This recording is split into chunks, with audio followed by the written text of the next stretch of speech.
आप सभी को मेरा नमस्कार, जय Hind. Today I am introducing a book to promote book reading. Why am I promoting book reading? When it comes to communication skill, book reading really helps to have a good communication skill, and that too very fast. The name of the book I am going to introduce is Vistas. The meaning of Vista is ambience, view, landscape, and Vistas is plural form of it. Although this Vistas book is a supplementary reader for class 12th English, but here again I would say that our story is never confined. Our story is never limited for any class, for any college, for any standard, for any university, for any curriculum. Every story that you read, it enhances your confidence and it takes you one step ahead in the process of being a good communicator. In this Vistas book, there are given some 8 stories. I am going to briefly explain all those stories so that it will be acting as a catalyst as a catalyst factor, and it will arouse the interest in you. And then I want that you should go and grab this book and start reading those stories, because reading is really important. All we want to have a good communication skill, but then we don't want to go through the process. We don't want to take the pain which makes a person, an individual, a good communicator. So reading book is really important. Start reading, could be from anywhere, could be from any course, from any source. So let us start. The first story of the book Vistas is the third level. Third level is written by Jack Finney. Third level, the story is a scientific fiction. This third level actually it denotes to Grand Central Railway Station in New York. The story belongs to New York. There is a railway station in the story. The name of that railway station is Grand Central Railway Station. In fact, in reality, there are only 2 levels, but the title of the chapter is third level, which does not exist. So this is really something very interesting, that it's a story which does not exist in reality. It does not exist in time and space. It exists in the mind of the protagonist. The name of the protagonist is Charlie, and he is a representative of modern man who is a victim of insecurity and indecision of life. It represents the stress, the anxiety, war, tension and frustration that a modern man has to go through in his life. As a result, he takes into escapism. He escapes from the real life for the peace and tranquility. He starts living in imagination. He creates an imaginary world, and then he finds peace and tranquility there. So that's the story. Third level is dealing with the insecurity, fear, stress of modern time, for which the people of modern time have to go, and they are caught in the frustration, in the pull and pressures of life. And the same thing is true for the protagonist of the story, Charlie. This is the story. The second story is The Tiger King. Tiger King by Kalki. This Tiger King is a political satire. It is a satire on all those people who are in power. It shows the conceit, their pride, and it also shows that how the innocent animals are subjected to the willfulness of human being. It's about game hunting of the rich and powerful people, which also shows the callousness of the human being towards animals. The story is about a king.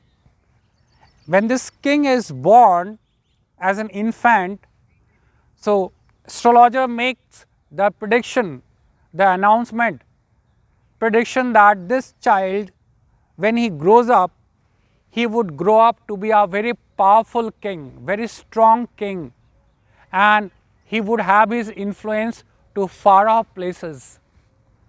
He would expand his territory and kingdom to going to a very larger area.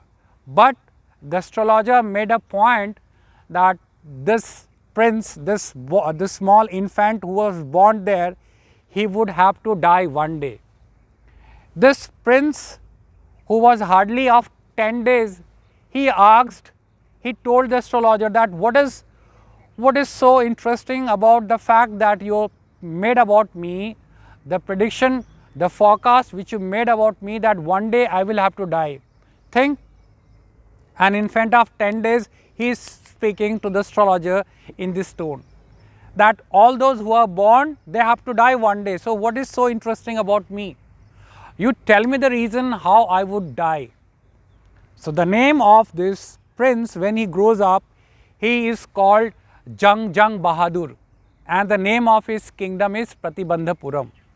The astrologer said that since that prince was born in the hour of bull, and bull and tigers are enemies, so the cause of death of the Jung Bahadur prince, the king, would be a tiger, and he would be killed. There is chances that, according to that astrologer, he said that he will have to be careful from 100th tiger.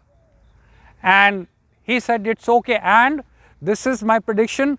And then the prince, he grows up to the best of his, he was given the best of facilities in his life. He was brought up with the best of things available, that was made available to him.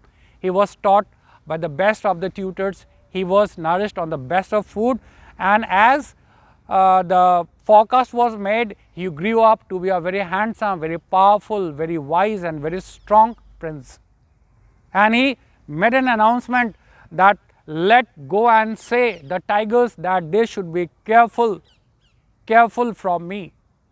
And when he came into throne, when the coronation ceremony was done, when he was offered the crown, he forgot everything. He said that I would go on hunting tigers. And he went on killing tigers like this. And he knew he very easily killed numbers of tigers. But the threat for his life was supposed to come from 100th tiger. And that story is very interesting to see, that whether really what happened to that king.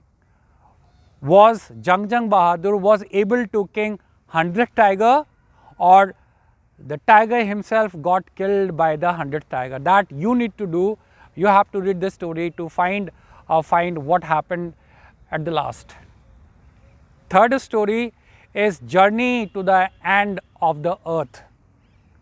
It is written by Tishani Doshi. It is an adventure, and it is in this adventure, in this expedition, students can participate. Even you can participate by logging www.studentsonice.com.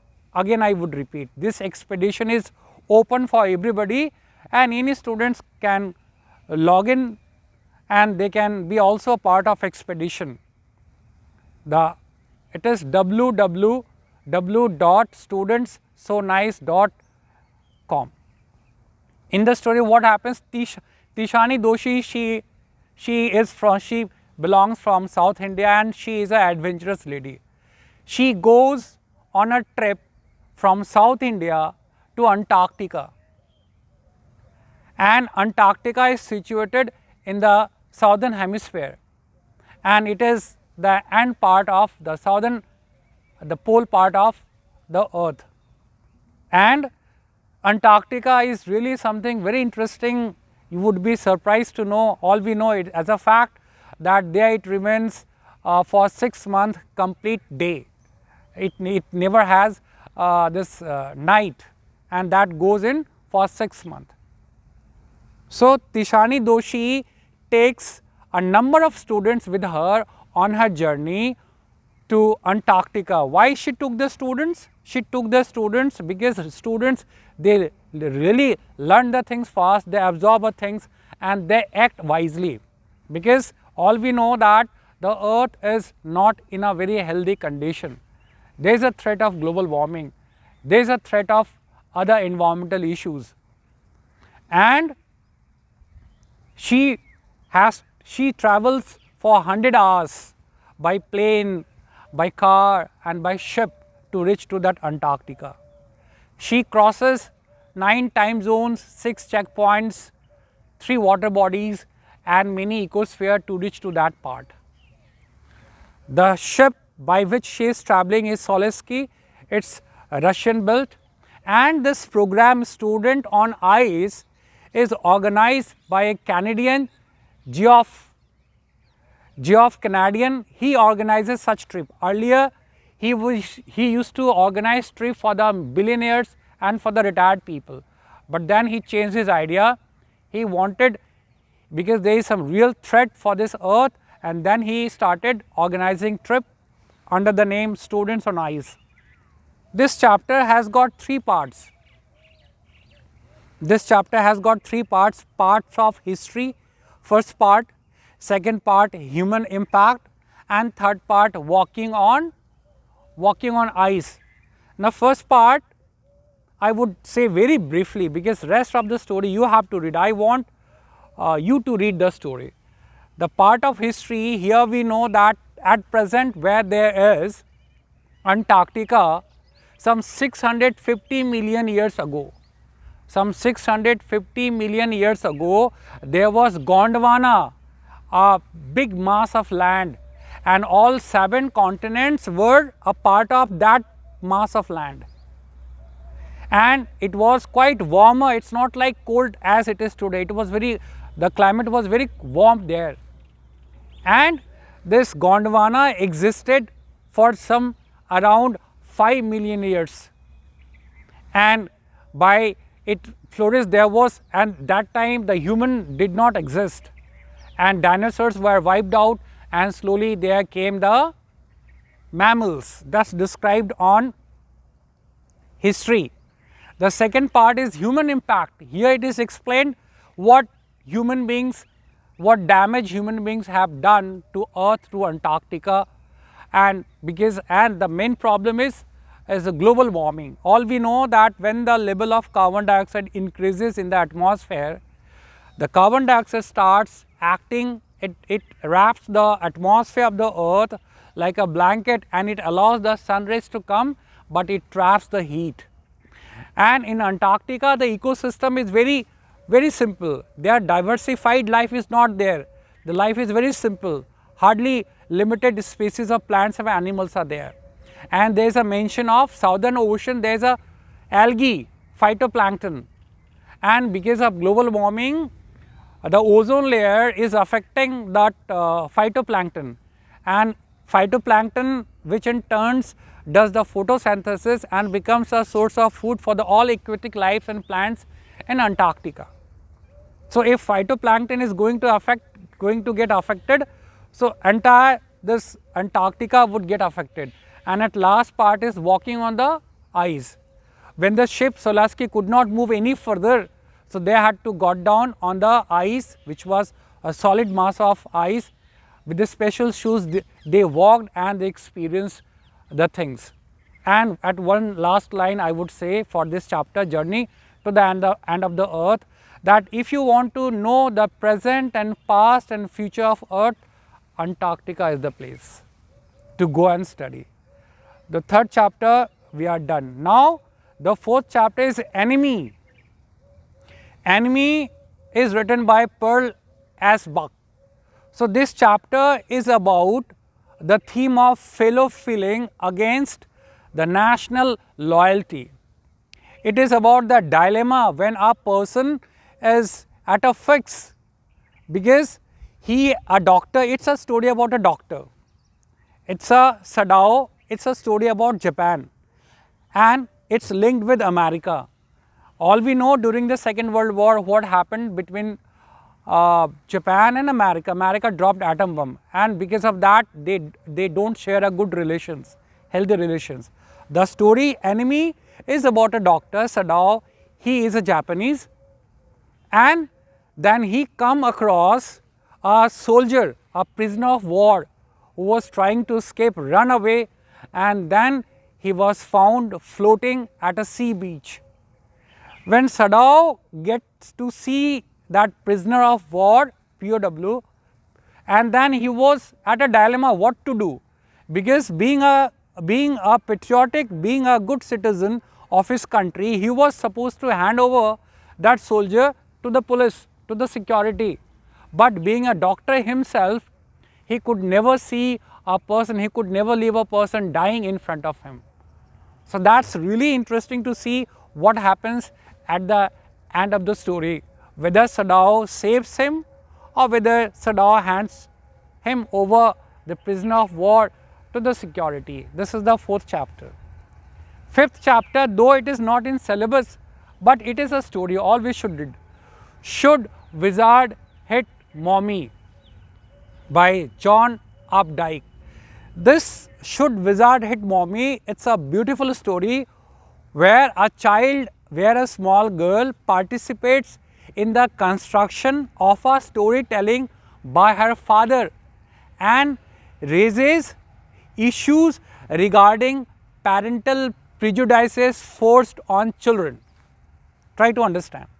Should Wizard Hit Mommy, in this story, a father tells story to his daughter, and in the process of telling the story, that small girl, she becomes a participant in the construction of storytelling by her father, and she raises serious issues, questions regarding parental prejudice forced on children. So this is really very interesting to see. The 6th chapter is On the Face of It. On the Face of It by Susan Hill. This chapter is about disability, physical disability, physical impairment. The story is about 2 individuals.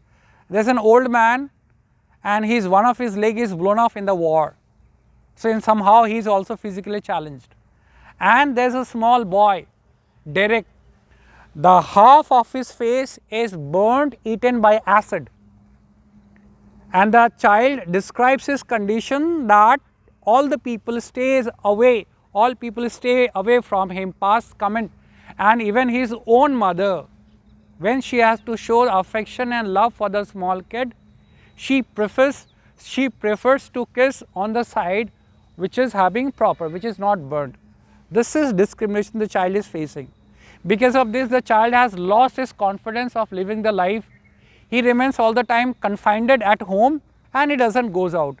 But one day what happens, he comes out of his home and he comes in contact of this old man, Mr. Lamb. And here it is interesting to see that how this old man instills the confidence in this child for living his life, and then at the end of the story, one of these 2 persons dies. That's really interesting to know and see that who dies, who remains, and whether the small Derek finally he gets that confidence to live his life. The tagline of this chapter, I would say, handsome is that handsome does. A person has nothing to do with his physical appearance unless that person is good from within his heart and mind. And one more thought I would say for is that beauty is only skin deep. Beauty is only skin deep. And now 7th chapter is Ivan tries at O-level. Ivan tries in O-level. This is again not in syllabus, but again I would say don't study for the syllabus point of view. Don't study from the giving examination point of view. Study, these are stories, these are really interesting. In this story, it is really a fun story where we see that a criminal escapes from jail through creating circumstances by insisting on taking on an examination from a jail. The story is about Ivan, the criminal. It is really fun to see that how this criminal Ivan runs away, escapes from the jail through creating circumstances by insisting on taking an examination from the jail. So that's a beautiful story. And the last story is the memories of childhood. This is autobiography. In this story there are two parts. First part is called Cutting Off My Long Hair, that is by Jit Kalasa. It is an autobiography by Jit Kalasa. As second part is We Too Are Human Being. This is by Bama. This is again an autobiography. In this story, Memories of Childhood, it is the story of two women who look back to their childhood and reflect on their relationship with the mainstream culture. The first part, Cutting Off My Long Hair, is about an Indian American woman born in late 19th century. The chapter in this chapter, Jit Kalasa, she is a red Indian American. She criticizes dogma and oppressions and suppression that women have to face. The culture, the society where Jit Kalasa was born, there it was a custom to have long hair. But when she is admitted in a school, she is an Indian American, where that the culture was to have a short hair. So that is, having a short hair in the society and culture of this Jit Kalasa was not good. It was for the coward people. It was for the mourners. And the second part, that is we too are human being. It is about a Tamil Dalit woman from the contemporary society. This Bama, this story is a part of autobiography of Karakku. The meaning of Karakku is palmyard leaves which has serrated edges, which is like double-edged swords. And Karu means embroiled seeds, which is a kind of freshness and newness. Here in this story, she finds these two women, this Jit Kalasa and Bama, they belong to the marginalized society. And in this story, they look back on their childhood, reflecting on their relationship with the mainstream of culture. Here, she saw something very funny, that she saw someone from her street, from a society, elderly boy carrying a packet in a very peculiar way. That man was not carrying the packet directly with the hand, he was holding with a tie, with a thread, and then he finally handed over to a man who was supervising some agriculture work. When Bama narrated the entire story to her brother, brother said there is nothing funny to laugh. It was done only because that man belonged to a low caste community, and he was carrying something for the landlord, and landlord believed that if that man held that packet with his hand, it would spoil what was content in the packet. And then her brother suggested that if you want respect, if you want to get respect from the society, out of irrespective of wherever you are born, you start studying, and taking the advice of her brother, she really worked hard and she studied a lot, and she became very successful, and she had a lot of friends, and she was highly regarded and respected by everybody. And that is the power of education, that is the power of literacy. Today I have explained all the 8 chapters from Vistas, which is a supplementary reader from class 12 CBC NCERT. Jai Hind. Jai Hind.